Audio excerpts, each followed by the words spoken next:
Hello. I just got out of work and I parked outside of the gym. Interesting day. I have a lot to say, and I'll just preface by saying that it was a very hypomanic day.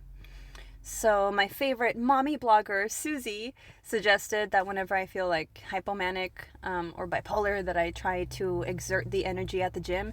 My concern with that is, though, that since my heartbeat is already fast, like, it's the craziest thing. Like, I'll be just chilling still, and the energy inside me is so buzzy, accelerating. Like, I can't, it's like bzzz, my heartbeat, it's fast, and it just like an overwhelming feeling of overwhelm. I can't explain it. And like, it really hit me hard right before I was about to facilitate group. I had like 5 minutes beforehand, and I asked a coworker for assistance because I think it's better to like have your little breakdown in front of, I guess, a coworker rather than to have the breakdown in front of your fucking clients. You know what I mean? However, I was still a human being and real with my clients.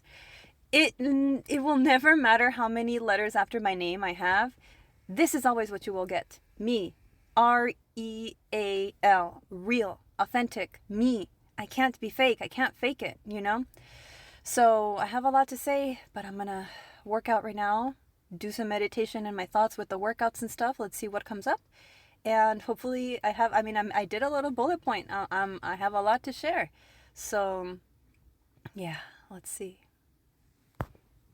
I forgot to mention that my concern with doing the workouts when I'm like bipolar and hypomanic and my heartbeat is already like beating really fast, I'm concerned that if I work out and like increase my heart rate, that it'll make it worse, you know, like I'll have a fucking, you know, ni quiero decir, ¿verdad? Ni quiero decir, because your words attract it. So no, ¿verdad? Ni quiero decir.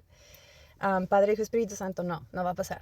But that's just my concern. Like, I just don't want to overexert myself, you know? So, but maybe it has the opposite effect. Maybe if I like, maybe it's an outlet and it can like, it has somewhere to go, because I feel like it's a lot of energy in this meat vessel container. So it's just like, I'm doing my best to contain it, but you know, societal pressures of having to be polite requires you to contain that energy, right? That's what happened today.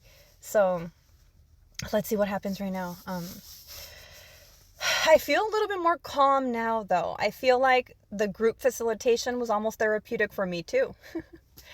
Clients don't realize that they help the therapists. As much as we help them. Hey, that's my opinion sometimes. You know, you never know. The therapeutic therapist-client relationship is so sacred to me, y'all. You know what I mean? The ethics behind it, like, just like caring for someone, with someone, you know what I mean? It's like I'm caring for you, with you, you know what I mean?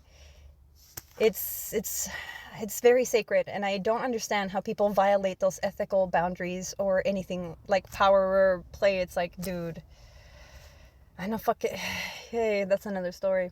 I want to keep sharing about that because we're all like walking, talking puzzles, right? And what I think is interesting in the therapeutic work is helping clients find those missing puzzle pieces that are buried within themselves, right?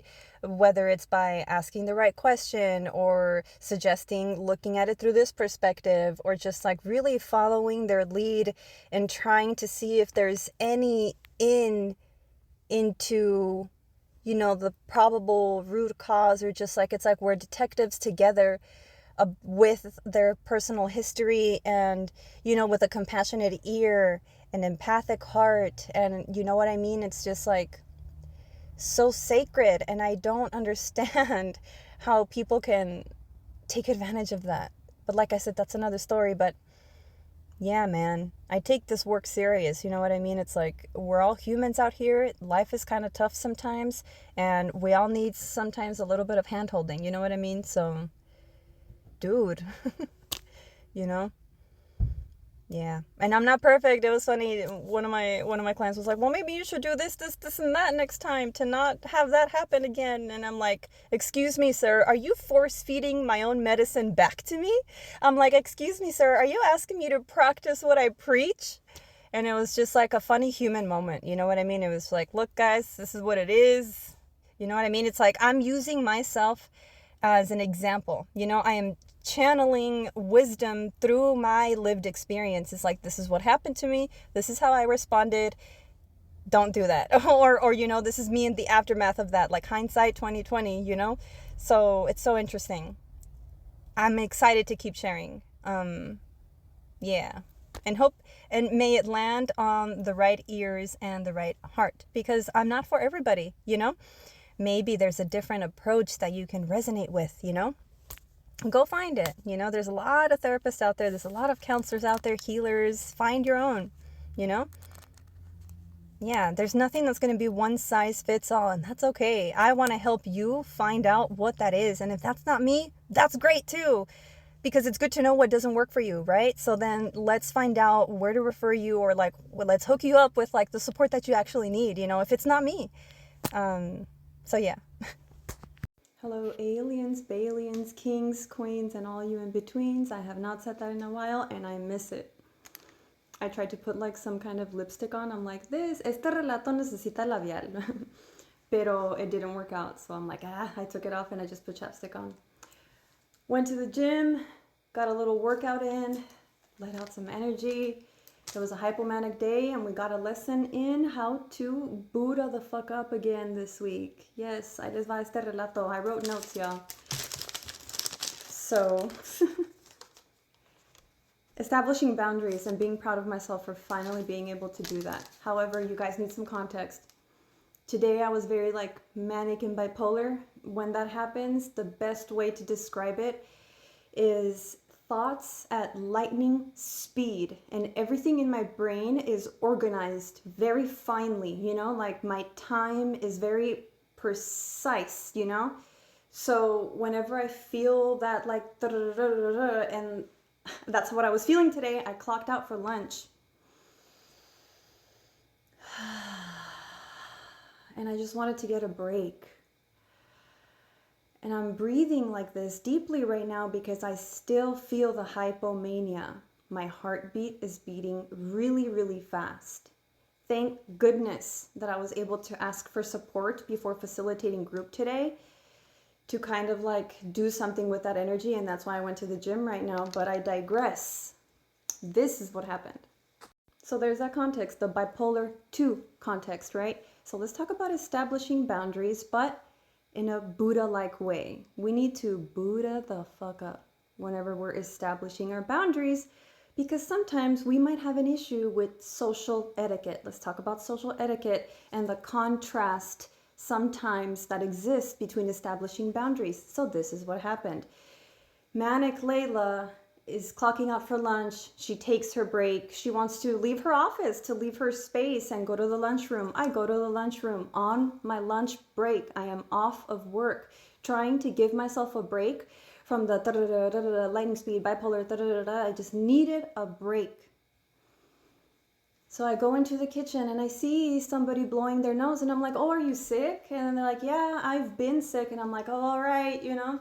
Like, thanks, you know, like, I'm gonna go back to my office, you know, like, I'm not trying to get sick. So I was like, all right, thanks, you know. And they're like, oh, wait, actually, I wanted to tell you something. Like I said, I was manic and I needed the break. Every second counts, especially when I'm under that, like, mental health trip. Every second counts. So when they asked me, oh, hey, wait a minute, you know, let me, like, I need to tell you something. And I'm like, oh, I'm on a lunch break. And then they were like, oh, that's okay. Like, it's okay. It doesn't matter that you're on a lunch break, right? And after I read that energy, kind of like, that's okay. Like, you're on your lunch break. That's okay. Like, I can still continue forth with my inquiry, right? So in that moment, I'm like, no, hold on. Is it work related? Because again, I am on my lunch break. Manic, bipolar 2 Layla is having a manic day and I'm on a lunch break, and I need every second counts. Every second is accounted for. Every second matters, right? So they were like, oh, it's okay. It doesn't matter that you're on your lunch break, basically, right? And then so I was like, whoa, whoa, whoa. I'm like, hold on, no, yes, right? I'm like, is it work related? They said yes. And then I'm like, yeah, no. And then I kept walking, right? Social etiquette. What happened? Let's dissect. I also want to invite you to understand that whenever I'm under that tyranny of the bipolar 2 hypomania, you know what I mean? Any other, like I'm juggling a lot, you know, I'm juggling all these balls in my brain, metaphorically so, you know, I'm juggling a lot. So, like I said, everything is accounted for, everything is very precise and organized, and there's a lot, you know, so I'm moving at lightning speed. I'm not moving at your speed, okay? So that also makes it hard for me to exist here. That's why sometimes when I watch Trisha Paytas and she talks all fast and something like that, like, it doesn't bother me, because I get it, you know, it doesn't bother me, it doesn't give me anxiety because they're talking too fast or whatever. It's like, I'm on that wavelength, you know what I'm saying? But let me bring it back down, okay?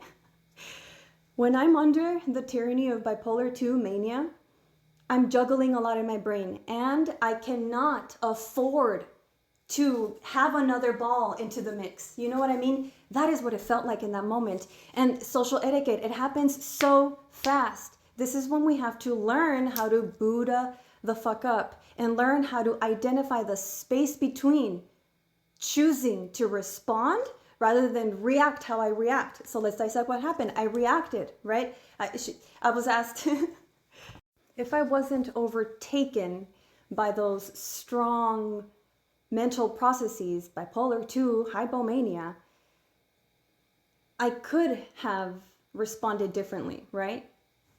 This is how it could have gone down, right? I'm going in, I notice they're blowing their nose. I'm like, oh, you're sick? Yeah, I've been sick. That RIP, say, wait, actually, I needed to ask you something. I still would have done the first part the same exact way because I don't think I said it rudely or anything. I was like, oh, I'm on a lunch break, right? I said that not with a tone, not bitchy or anything. I just like, oh, I'm on a lunch break. The energy I received was, like, it doesn't matter that you're on a lunch break. Like, I can still continue to tell you what I'm about to tell you, disregarding my human experience in that moment. That's what I felt like in that moment. The disregard for my experience of like, this is happening a lot right now, but it's not visible to you. All you're seeing is this beautiful vessel, right? Or whatever you're perceiving me as, a hot mess, right? So what happened? And I think the energy that I read, you know, it doesn't matter that you're on your lunch break. Like, I can still continue forth with my inquiry to you. It doesn't matter. I think what they responded to was my quickness. Like, I was on a time crunch. My time is limited, especially when I'm hypomanic. I am on a time crunch. Todo está medido, you know? So I think that's the energy that they read off of me when I was like, oh, I'm on a lunch break, you know, like, you know, I'm on a lunch break. And then that's when they were like, it doesn't matter. You know, I think they responded to the quickness and the fastness of my energy. You know what I mean? I don't want to be misunderstood. That song by the Animals, I'm just a soul whose intentions are good. I don't pretend to be a good singer. Oh, Lord, I just please don't make me feel misunderstood. You know what I mean? Everybody doesn't want to be misunderstood. Who wants to be misunderstood? But guess what? You will always be misunderstood if you don't have the courage to have these conversations about those spaces between. Because everything gets lost in miscommunication. You miss a lot in communication. There's no pauses. So you miss the communication and it turns into miscommunication, right? The miscommunication there was, I imagine, I'm assuming, maybe I'm making an ass out of myself again, but I'm gonna assume that's the energy that they read. Oh, Layla is on a little, she's on a hurry. Like, it's okay. I can still ask you even though you're on a lunch break. However, I sound like a broken record. I already explained my internal experience, right? So it's like, I could have responded differently though. There's a way to say things. I'm not perfect. I am human and I am learning how to navigate these influences. And I am a forever student. I am nobody. It does not matter how many letters after my name I have. SUDRC, LMFT, PhD. It does not matter how many letters after my name I'm going to have. It does not matter. I will always govern myself like this. REAL, real. Because I don't have time for bullshit. I can't bullshit. I can't fucking bullshit. I can't bullshit. So when people's like, you gotta fake it to make it, or you gotta fake nice, you know, it's like social etiquette. Why do we constantly take care of the other person in those moments of social etiquette and just override our needs and disregard what we need in that moment? So what I needed in that moment was to dip out and continue forth with my lunch break. Did that come off a certain way because of my energy? Yes.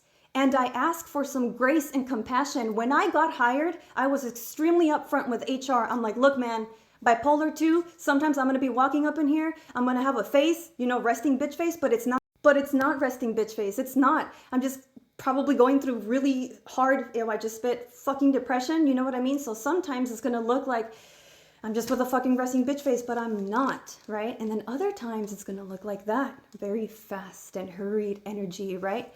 So I told HR, please do not misunderstand me. And if there's any concern with how I am governing myself, please talk to me, right? Let's have these conversations about how maybe how I'm governing myself is an issue, right? I am willing to look at my own blind spots because I know I don't know them all. You know what I mean? And still, I ask for grace and compassion because everything happens so fast. And I know I don't have the right to talk to anybody, like down to anybody. But I don't feel like I was talking down to anybody or being rude at all. My time in that moment felt like I make or break, you know? That's how it felt. It felt that serious. However, I need to learn how to Buddha the fuck up, especially in those crucial moments like that where employment is involved. Your job is at risk because you might be labeled difficult to work with. Now, let's talk about conflict of interest, okay? Let's talk about conflict of interest now, because I was also accused of a couple of things. So I think it's interesting. It's not the accusation, but it's the way that it was posed. So let's talk about that. Another good thing to talk about. On every single job application that I have had since joining the 920 Coalition, I have put it on my job, on my vitae, the resume. I've been putting it on my resume like 920 Coalition because I'm transparent about who I am. A little Mexican girl from El Paso, Texas with this dream to be a psychedelic therapist, right? That was my dream. It's kind of shifted to something else now, but that was my dream. And so imagine little Mexican psychedelic loner stoner Layla lands in recovery in the addiction field, right? And now here we are, conflict of interest. And this is just so interesting. It's just funny because, okay, so I don't even know how to fucking say it. So I guess let's go back to the beginning of the story, where I was telling you that they were approaching me about asking me something, right? And I asked them, is it work related? The day passes by, I finish my lunch break, I go back to work, and then I have 10 minutes to spare. So I go to that person's office and I was like, hey, I got time. What was that thing you wanted to talk to me about, right? Actually, I asked first, I was like, hey, you know, I have 10 minutes, are you free to discuss whatever you wanted to ask me back then, right? And then they're like, oh, I'm in the middle of something, but yeah. And they were letting me know about my speeding, right? I have a heavy foot. When I learned how to drive, my cousin would tell me, tienes el pie pesado, right? I have a heavy foot. And I'm always in a hurry, especially on days like today, manic, bipolar, Layla, always on a rush. I know I didn't see anybody and I have a backwards camera. I look at my camera, I didn't see anything in my camera. I looked at my surroundings, but I probably missed that person, right? So what they wanted to tell me wasn't even work related at all, I guess. I thought it was going to be like work related, but they were just kind of giving me a warning, kind of like, hey, don't fucking drive too fast. You know, you almost ran over someone, apparently, you know. They made it seem that it was that dire, right? So I'm like, fuck, like I know I need to slow down, you know. I felt hurried because I'm like, oh my God, I need to make it back in 10 minutes. I'm just going to go pick up some food and come back, you know. So I was like on a time crunch again. But point is, I go, that is what they wanted to ask me about. Tying it back around to conflict of interest. So why does that matter? Because somebody who is providing support at work shared this with me. Their fear and concern is, God forbid, something traffic-like happened. Like, let's say I hit a tree because I was backing out too fast. I was in a hurry, you know what I mean? Something like that. if that happens on work property and anything like that, you know what I mean? Their concern was they didn't want to have that cause me to get like drug tested or to be accused of being under the influence. And they tied it into my 920 Coalition affiliation. They were like, because we know you're very open with the 920 Coalition and all of that stuff, and I would not want for people to assume, you know, that something happened while you were under the influence. Let's talk about that assumption right there. Nuts, first of all. But so at my first recovery job, something like that actually did happen to me. I was driving a work company van vehicle, and when I was backing out, horrible, tight, close parking space, I was backing out, and there was a branch that was like in the way, and the top of the van got like super fucking scraped. I heard it, but I just went to go do the med run, and I came back, you know. It's like, oh, nothing happened, right? Hopefully. I was like praying to God. The next day, somebody sends an email like with a picture of the damage, and I'm like, oh my God, that was me, right? So I go to my boss and I'm like, man, that was me. That happened to me, like that was me, I'm sorry, like da da da da, right? And I came clean, right? So they're like, thank you for coming clean about that, you know? Then they told me the procedure that has to follow after something like that. Since it happened on company property and it was a company van vehicle, they needed to drug test me to just make sure it was nothing under the influence or anything like that, you know? I got drug tested and I passed. I did not come out dirty for cannabis. I passed. The first time. They didn't have to work with me and give me time so I can pee clean and be in the clear. No. Right then and there, I was like, yeah, I can, yeah, because they were like, which I know I'm not worried about, you know, and yeah, I passed the drug test, right? Which was great because that was when I first started getting into the recovery addiction field, and I was sober, you know, to get the jobs and stuff like that, because I was like, ah, man, they're going to drug test you, you know, so. The assumption, though, that just because I have an affiliation with a psychedelic organization, why does that have to entail that Layla is dropping acid every weekend and taking shrooms every third day microdosing? No, I am not. I can't even remember the last time I did shrooms, to be honest. To be fucking honest, I'm overdue.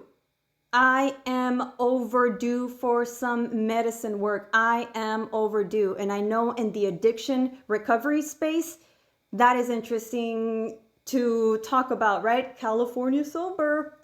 I don't agree with the California sober thing, but whatever works for you. I am not here to preach a one-size-fits-all approach to recovery. Hell no. Whatever works for you, do that. If you honestly have the power to, you know, moderate your use, fucking awesome. Harm reduction rules. You know what I mean? And now 3, 4 years, almost 4 into addiction, I'm like, you know? But the assumption that just because I have an affiliation with 920 Coalition, that means that I'm like doing shrooms and doing psychedelics and shit like that. No, no, that is your assumption. So let's talk about how the assumption is just insane, but this is why I'm upfront about it. Because imagine if I wasn't upfront about it. It would have been probably a big más escándalo, right? It would have been like a bigger fucking deal. It's like, oh, well, you know, Layla, the mushroom organization, and you know, she refers to herself as a loner stoner, and you know, but no, it's like, no, that's out all in the open. You know what I mean? Conflict of interest.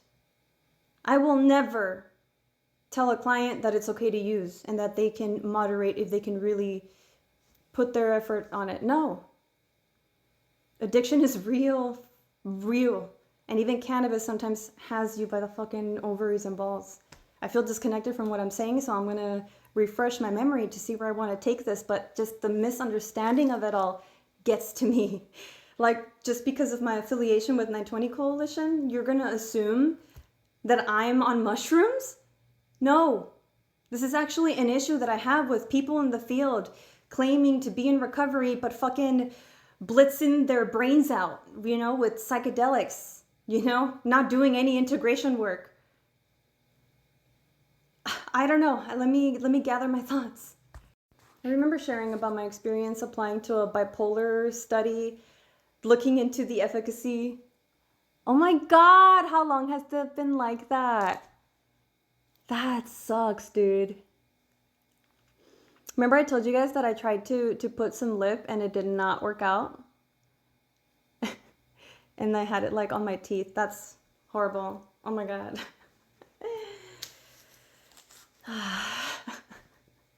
Anyway, I just wanted to say that they're looking into the efficacy of psilocybin for bipolar disorder, depression specifically. But I didn't pass the screening. Guess I was too messed up. But I just want to end with this. I told you guys, I wrote notes and I put, I imagine this is how people start not liking one another because they will form whatever story about, in this case, my inability to listen to their work-related comment on my time off during an ADD bipolar brain assault. Every second of peace counts.